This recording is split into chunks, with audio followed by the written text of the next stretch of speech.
जय हिंद बच्चों, कैसे हैं आप सभी? बिल्कुल अच्छे।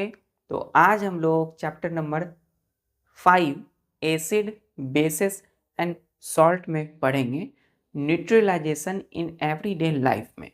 बच्चों, हम लोगों ने पिछले लेक्चर में पढ़ा न्यूट्रलाइजेशन कि किसी भी एसिड और बेस के बीच की जो रिएक्शन है, प्रोसेस को हमने क्या बोला? न्यूट्रलाइजेशन। इसके दो प्रोडक्ट निकले, एसिड और बेस को जब हमने मिलाया तो सॉल्ट एंड वाटर फॉर्म हुआ। साथ ही हीट भी कुछ निकले, हीट भी इवॉल्व हुए, प्रोड्यूस्ड हुए। उस हीट की वजह से टेम्परेचर बढ़ा, टेम्परेचर की वजह से रिएक्शन मिक्सचर भी गर्म हो गए, है ना। जैसे कि हमने hydrochloric acid, dilute hydrochloric acid को मिक्स किया बच्चों एक फिनोक्थिलीन में, तो कलरलेस हुआ। उसमें जैसे ही ड्रॉप बाय ड्रॉप ड्रॉपर की मदद से हमने मिलाया था बच्चों क्या? Sodium hydroxide. तो धीरे धीरे कलर पिंक में बदल गया, लाइट पिंक में चेंज हो गया और वो टेस्ट ट्यूब गर्म हो गई, क्लियर, टेम्परेचर बढ़ने से। और हमने पढ़ा था इनडाइजेशन कि कैसे जब एसिडिटी हो जाए, एक्सेस एसिड बढ़ जाए स्टमक में, जब ज़्यादा एसिड हो जाए, उससे न्यूट्रलाइज करने के लिए हमने क्या यूज़ किया? एंटासिड, एक मेडिसिन या बेस बोल सकते हैं इसे, जैसे कि milk of magnesia base contain करता है मैग्नीशियम हाइड्रोक्साइड, यूज़ करते हैं as a antacid for curing indigestion. तो हमारी पाचन क्या होती है? सही हो जाती है। तो ओवर ईटिंग हमें क्या करना है बच्चों? अवॉइड करना है। आज हम उसी में पढ़ेंगे कि कैसे और कई सारे ऐसे काम है बच्चों जिसमें न्यूट्रलाइजेशन का हम यूज़ करके अपनी कई सारे प्रॉब्लम को सॉल्व कर सकते हैं। तो chapter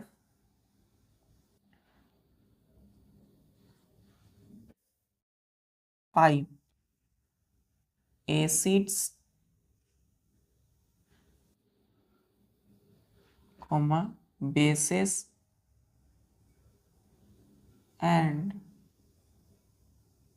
salts, acids bases and salts. तो इसमें स्टार देके लिखिए। दूसरा पॉइंट उसी में बच्चों, इनडाइजेशन के बाद दूसरा पॉइंट है एंड्स स्टिंग, STING, स्टिंग। तो एंड का मतलब क्या होता है बच्चों? एंड की एंड, अब ध्यान दीजिए, यहाँ पे हम जब नहीं लिखते हैं ना ANT, एंड मतलब चीटी, इसमें एपोस्ट्रोफी S लगाएंगे तो ये एंड्स हो जाता है। तो STING, स्टिंग का मतलब होता है बाइट, काटना, जहर, है ना। तो स्टिंग का मतलब क्या होता है बच्चों? बाइट, काट लेना। तो हमने बोला, या फिर इसको हम बोल सकते हैं एक तरह से जहर, ठीक है। तो हमने एपोस्ट्रोफ जब लगाया एस, एंड्स स्टिंग, तो इसका मतलब क्या हुआ? चींटियों की स्टिंग, चींटियों की बाइट, है ना, काट या जहर। तो हम उसमें लिखेंगे कि sting, STING, sting of, sting यहाँ इसको ब्रैकेट में लिखिएगा बच्चों, BITE, बाइट मतलब काट लेना, of an ant contain acid is called formic acid, formic acid, और इसी का दूसरा हम बोल सकते हैं एसिडिक लिक्विड, एसिडिक लिक्विड। तो क्या बोला बच्चों हमने बोला कि एंड्स स्टिंग, यानी स्टिंग मतलब बाइट, काटना, तो या फिर इसको जहर बोल सकते हैं। तो स्टिंग या बाइट जो है किसी भी एंड की, किसी कोई भी चींटी की जो चींटी काटती है ना, तो चींटी की जो जहर होती है उसमें क्या होता है बच्चों? एक एसिड होता है जिसको हमने क्या बोला? फॉर्मिक एसिड, क्लियर है। ये फॉर्मिक एसिड को हम दूसरा बोल सकते हैं, दूसरी तरह से एसिडिक लिक्विड। मतलब चींटी जब काटती है तो वो क्या करती है? वो काटते वक्त फॉर्मिक एसिड, एक एसिडिक लिक्विड को क्या करती है? इंजेक्ट करती है हमारी स्किन में। नेक्स्ट पॉइंट लिखिएगा, व्हेन एंट स्टिंग और bite, BIT, bite a person, किसी भी इंसान को जब ये काटते हैं, comma, inject formic acid into the skin which causes burning pain.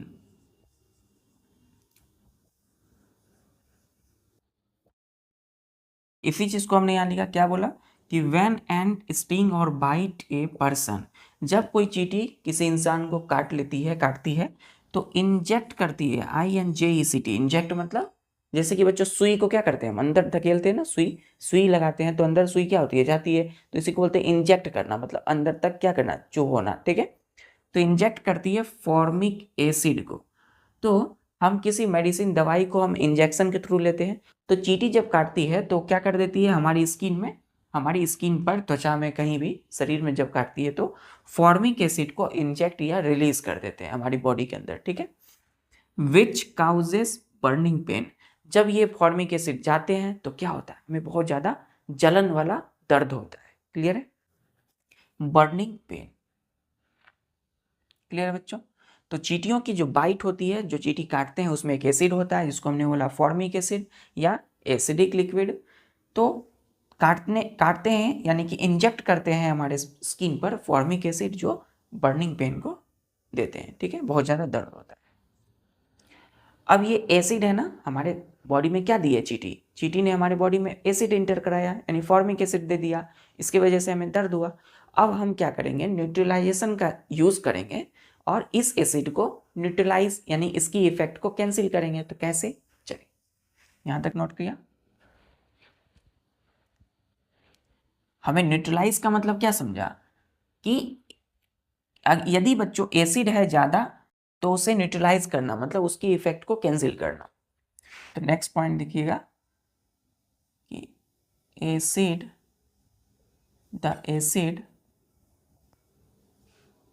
the effect of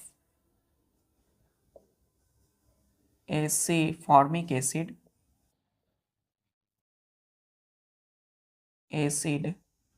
can be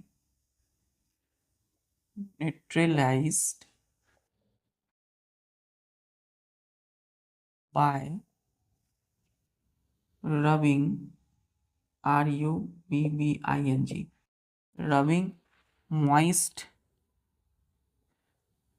baking soda.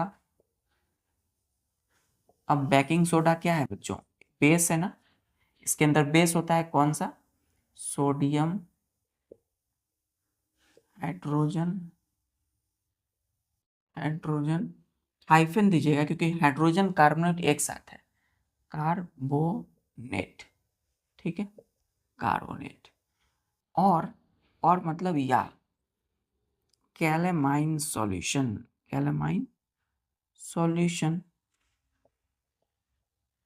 Bracket में लिखिएगा जिंक कार्बोनेट। तो देखिए हमने बोला कि the effect of formic acid can be neutralise मतलब कैंसिल करना, बाय रबिंग मतलब रगड़ना, moist baking soda, sodium hydrogen carbonate, और ये बी है बच्चों, और कैलेमाइन सॉल्यूशन यानी जिंक कार्बोनेट। तो हमने बोला कि यदि चींटी ने काट लिया किसी को, ठीक है, तो वो अब क्या करे, क्योंकि फॉर्मिक एसिड उसके स्किन में आ गया बच्चों, शरीर के अंदर में चींटी के द्वारा, तो फॉर्मिक एसिड क्या कर रहा है, बहुत ज़्यादा जलन दे रहा है, पेन कर रहा है, दर्द। तो उससे बचने के लिए हम क्या कर सकते हैं, उस जगह पर, कहाँ पर बच्चों, यहाँ पर लिखिए, फुल स्टॉप नहीं दीजिएगा, लिखिएगा on STUNG stung area of skin gives relief. तो हमने बोला कि जिस एरिया स्किन पे जहाँ भी शरीर में चींटी ने काटा है उस जगह पे हम क्या करेंगे, बेकिंग सोडा से क्या करेंगे, रब करेंगे, मतलब रगड़ेंगे, ठीक है। तो बेकिंग सोडा थोड़ा मॉइस्ट होगा बच्चों, बेकिंग सोडा से रगड़ेंगे, जिसमें सोडियम हाइड्रोजन कार्बोनेट एक बेस होता है जो उसको क्या करेगा, एसिड फॉर्मिक एसिड की इफेक्ट को कैंसिल करेगा। दूसरा, या तो बेकिंग सोडा यूज करेंगे रगड़ेंगे, या तो कैलामाइन सॉल्यूशन से रगड़ेंगे। तो जिंक कार्बोनेट इसमें होता है बच्चों। जिंक कार्बोनेट क्या है? बेस है। किसमें होता है? कैलामाइन सॉल्यूशन में। ठीक है, तो कैलामाइन की सॉल्यूशन में से हम क्या कर सकते हैं? उस जगह को रब कर सकते हैं, रगड़ सकते हैं। तो स्टंग मतलब कांटे वाले जगह पे, स्टंग एरिया मतलब जिस जगह पे चींटी ने काटा है। ठीक है, इसकी गिव्स रिलीफ। यहाँ पर बच्चों हम साधारण सा काम करते हैं। जब चींटी काटती है मतलब फॉर्मिक एसिड आ गया हमारी स्किन पे, स्किन के अंदर, तो हम किसी लोहे से इसको ऐसे रब करने लगते हैं। ऑनियन है, प्याज है, तो उससे हम क्या करते हैं? उसको रब करने लगते हैं। ऐसा क्यों करते हैं? रब क्यों करते हैं? रगड़ते क्यों है? ताकि एसिड, फॉर्मिक एसिड की इफेक्ट कैंसिल हो सके। ठीक है, और हमें जो जलन हो रही है वो बंद हो सके। कितना बड़ा रोल है बच्चों न्यूट्रलाइजेशन का। एसिड के इफेक्ट को कैंसिल कर सकते हैं या बेस के इफेक्ट को कैंसिल कर सकते हैं। यहाँ किसकी इफेक्ट कैंसिल हो रही है? Base, formic acid.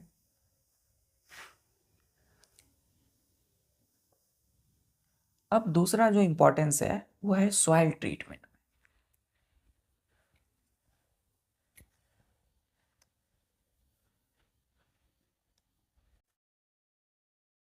दूसरा नहीं बच्चों, तीसरा क्या होगा? Soil treatment. इसमें लिखिएगा सॉइल मतलब मिट्टी, ट्रीटमेंट मतलब उपचार, है ना, इलाज करना। अब हम क्या करेंगे? अब मिट्टी, है ना, सॉइल की इलाज करेंगे। कैसे? तो हमने बोला कि सॉइल में बी एसिडिक और BASIC बेसिक नेचुरली। हमने बोला कि नेचुरली, प्राकृतिक रूप से, है ना, खेतों में कहीं भी फील्ड में सॉइल मिट्टी जो होती है वो क्या होते हैं? नेचुरली एसिडिक हो सकते हैं या तो बेसिक हो सकते हैं। मतलब एसिडिक नेचर भी हो सकता है और बेसिक नेचर भी। लेकिन कभी कभी खेतों में क्रॉप प्रोडक्शन के लिए, अच्छे से बड़े बड़े क्रॉप हो, बड़े बड़े फसल के लिए किसान क्या करते हैं? फर्टिलाइजर का इस्तेमाल करते हैं, केमिकल्स। तो उन एक्सेस फर्टिलाइजर का जो यूज़ करते हैं उससे क्या होता है? सॉइल ज़्यादा एसिडिक हो जाते हैं। अब कोई भी सॉइल जब ज़्यादा, हद से ज़्यादा एसिडिक हो जाए और ज़रूरत से ज़्यादा या हद से ज़्यादा बेसिक हो जाए, तो उस कंडीशन में प्लांट अच्छे से ग्रो नहीं करेंगे। क्या बोला हमने? फर्टिलाइजर यूज़ ज़्यादा किया तो एसिडिक हो गए soil.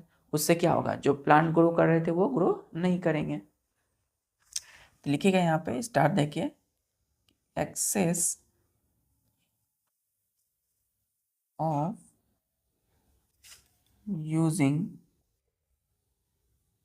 Chemical fertilizers makes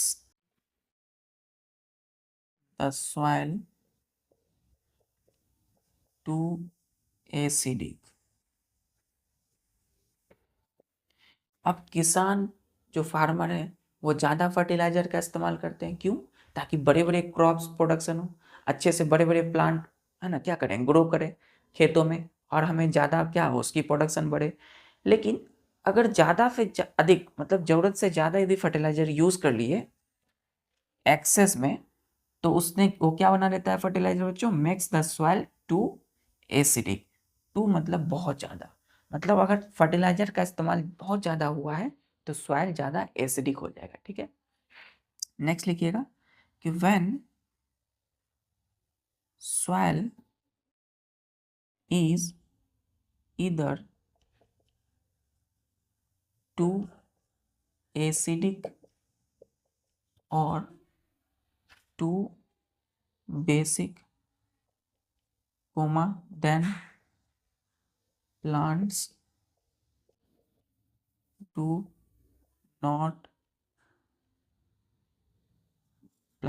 not grow well। इसमें बोला हमने कि when soil is either too acidic, जब soil ज़्यादा एसिडिक हो जाए, और too basic, या तो बेसिक हो जाए, comma, then plants do not grow well. तो ज़्यादा एसिडिक या ज़्यादा बेसिक होने से सॉइल में जो प्लांट ग्रो कर रहे थे वो अच्छे से ग्रो नहीं करेंगे। क्लियर है? चल,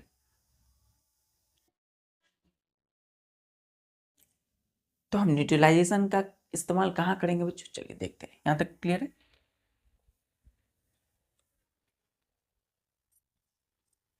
देखिए,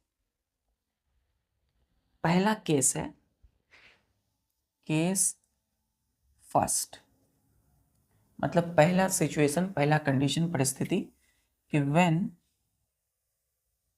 सॉइल इज टू एसिडिक।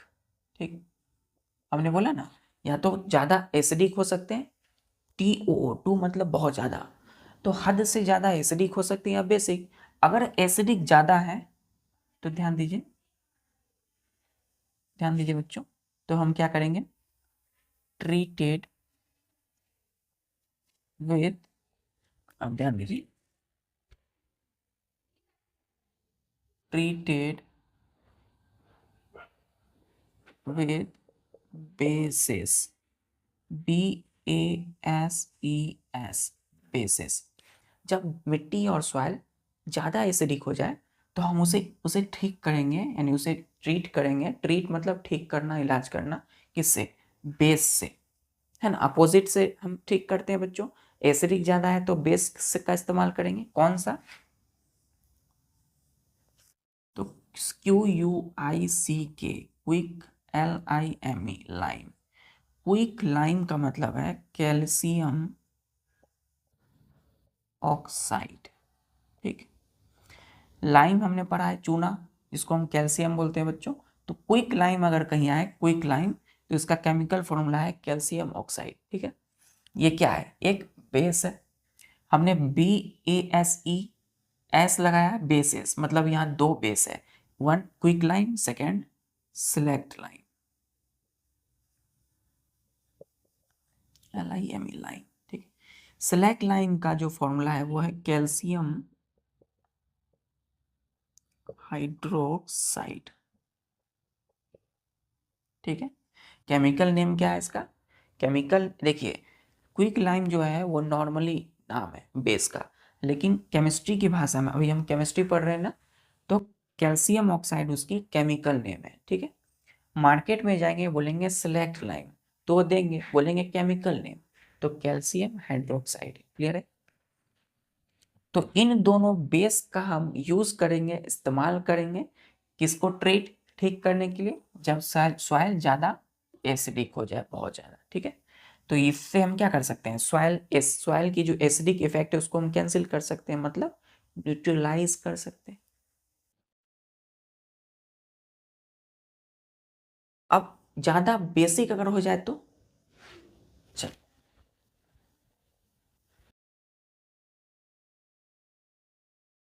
इसी में लिखिए बच्चों सेकेंड केस, यहाँ लिखिएगा सेकेंड, कि व्हेन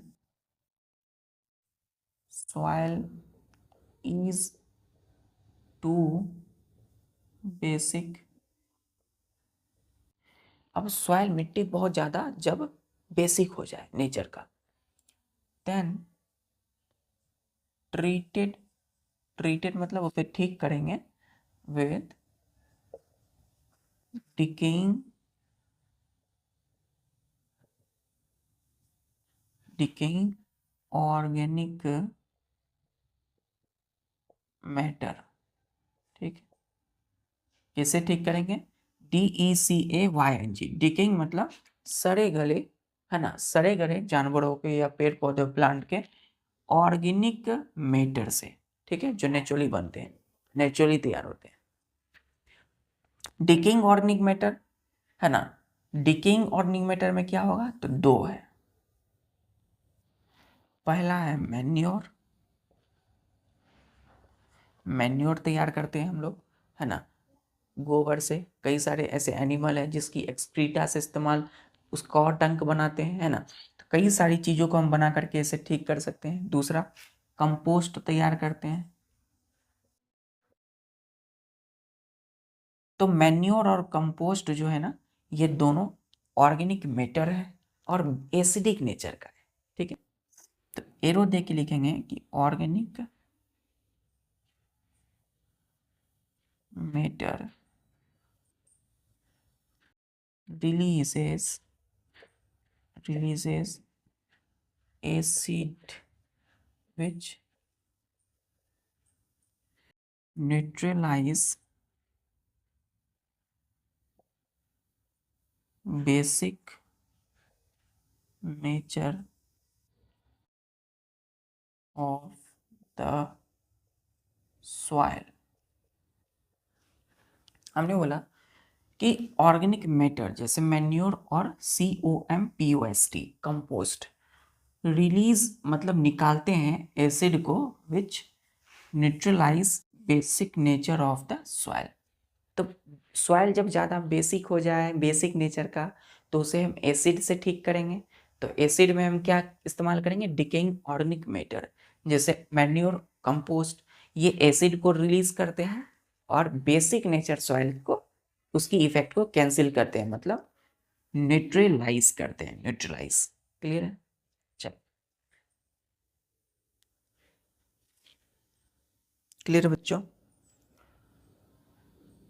चलिए, तो हमने सॉइल ट्रीटमेंट मतलब मिट्टी की देखरेख में भी हम न्यूट्रलाइजेशन का इस्तेमाल किया हमने, कि जब बहुत ज़्यादा एसिडिक हो जाए तो हम किसका इस्तेमाल करते हैं, base, quick lime, slack lime, calcium oxide, calcium hydroxide. Clear है?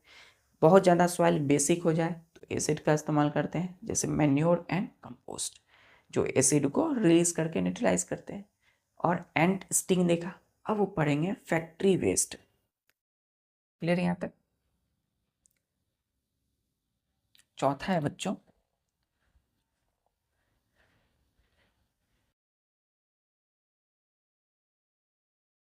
जब भी मौका मिले बच्चों तो फार्मर से मिला कीजिए, किसानों से, उनसे बातचीत किया कीजिए, पूछा कीजिए कि खेतों में किस तरह से, जब फर्टिलाइज़र बहुत ज़्यादा यूज़ होता है, फर्टिलाइज़र की क्या उपयोगिता है, हम फर्टिलाइज़र का यूज़ क्यों करते हैं। क्लियर है? तो हम सबके घर में कहीं ना कहीं पेरेंट्स या कोई होंगे किसान यानी फार्मर, जो इन सब चीज़ों को ज़रूर करते होंगे और बता सकते हैं वो अच्छे से। तो बच्चों, आप प्रैक्टिकली इस चीज़ को खेत में जा कर के देखिए, प्लांट किस तरह से ग्रो कर रहे हैं, तो इस इन जो आप अभी पढ़ रहे हैं इससे वो क्या होगा, डायरेक्ट टू डायरेक्ट रिलेट होगा। क्लियर बच्चों? चौथा,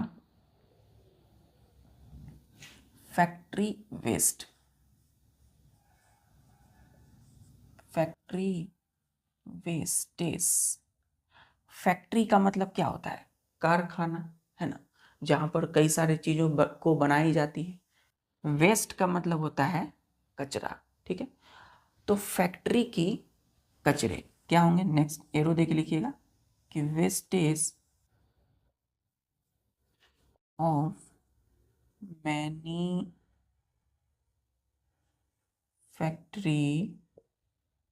फैक्ट्रीज। हमने आर के जगह, आर वाई के जगह क्या लिखा है, IES।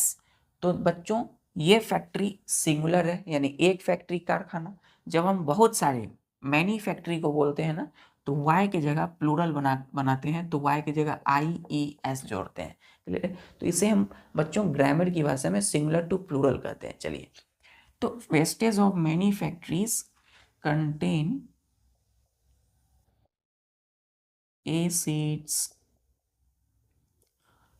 तो फैक्ट्री में कई सारे सामान को तैयार किया गया, तो उससे कुछ वेस्ट निकला, ठीक है।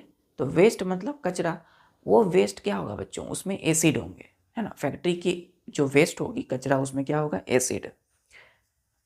अब इन एसिड को, नेक्स्ट पॉइंट लिखिए कि if this acidic wastage flow allow to flow into water bodies like ponds, lakes and rivers. Comma then comma लिख करके the acid will kill fish and other organisms क्या बोला बच्चों हमने कि इफ यदि दिस एसिडिक यानी ये जो वेस्ट में एसिड है acidic waste is allowed to flow into water bodies like ponds lakes and rivers, the acid will kill fish and other organism। तो देखिए फैक्ट्री में वेस्ट तैयार हुई है ना, कचरा, वो कचरे में क्या है, एसिड है। तो अगर एसिडिक वेस्ट को अगर किसी भी वाटर बॉडी जैसे कि नदी, तालाब, पोखर, लेक्स, रिवर, पॉन्ड जैसे नदियों में अगर उसे बहा दिया गया है ना, उसे भी फेंक दिया गया इस कचरे को, तो एसिड है इसमें, तो वो क्या करेंगे, पानी में जितने भी फिश मछलियाँ होंगी या कोई भी ऑर्गेनिज्म पानी में रहने वाले उसको किल कर देंगे, मार देंगे। क्लियर है, किल मतलब मार देंगे एसिड। क्यों मारेंगे बच्चों, क्योंकि एसिड कौन है, वेस्ट, कचरा, और पानी जो होते हैं ना वो एल्कलाइन होते हैं, ठीक है, मतलब न्यूट्रल होते हैं, ना तो ज़्यादा बेस ना एसिड। तो एसिडिक खूब ज़्यादा जब आ जाएगा तो क्या होंगे, सारे ऑर्गेनिज्म को मार देंगे वो। तो हमें क्या करना होगा, हमें डायरेक्टली किसी भी वाटर बॉडी पानी में नहीं फेंकना है इस वेस्ट को, उससे पहले हमें इसे क्या करना है, ट्रीट करना है, मतलब इसका उपचार कर, इसे रिएक्ट कराना है एसिडिक के साथ, बेसिक के साथ, क्योंकि एसिड है। यहाँ तक समझ लिया।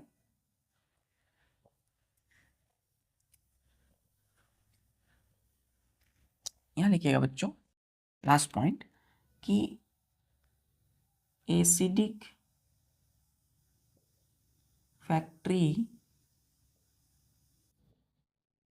Wastage should be treated with basic substances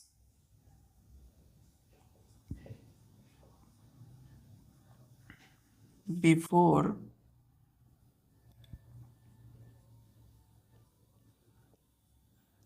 discharging them into water bodies। अब देखिए यहाँ पे न्यूट्रलाइजेशन का कितना बड़ा रोल है, कितना इंपॉर्टेंट रोल प्ले कर रहा है कि एसिडिक फैक्ट्री वेस्ट, जितने भी वेस्ट है, कचरा है फैक्ट्री की, should be treated with basic substance. उसे हम क्या करेंगे, एसिड को बेस के साथ रिएक्ट कराएंगे, उसे ट्रीट कराएंगे, ट्रीट मतलब उसे रिएक्ट कराएंगे। कब, बिफोर डिस्चार्जिंग, डिस्चार्ज मतलब निकालना, तो बिफोर डिस्चार्जिंग मतलब छोड़ देना, तो before discharging them into water body. तो जब कचरे को, फैक्ट्री से निकले हुए जो कचरा जो जिसमें एसिड है, तो उसे हम वाटर बॉडी में देने से पहले, किसी भी नदी या तालाब पोखर में फेंकने से पहले, डिस्चार्ज मतलब फेंकने से पहले, उसे हम बेस के साथ, बेस सब्सटेंस, बेसिक सब्सटेंस के साथ क्या कराएंगे, रिएक्ट कराएंगे। तो इससे क्या होगा, जब एसिड और बेस मिलेंगे तो न्यूट्रलाइज हो जाएगा। क्लियर है, तब जा करके अब उसे हम क्या करेंगे, फेंक सकते हैं। इससे मछलियाँ बच जाएगी, जितनी भी एक्वाटिक ऑर्गेनिज्म बचेंगे।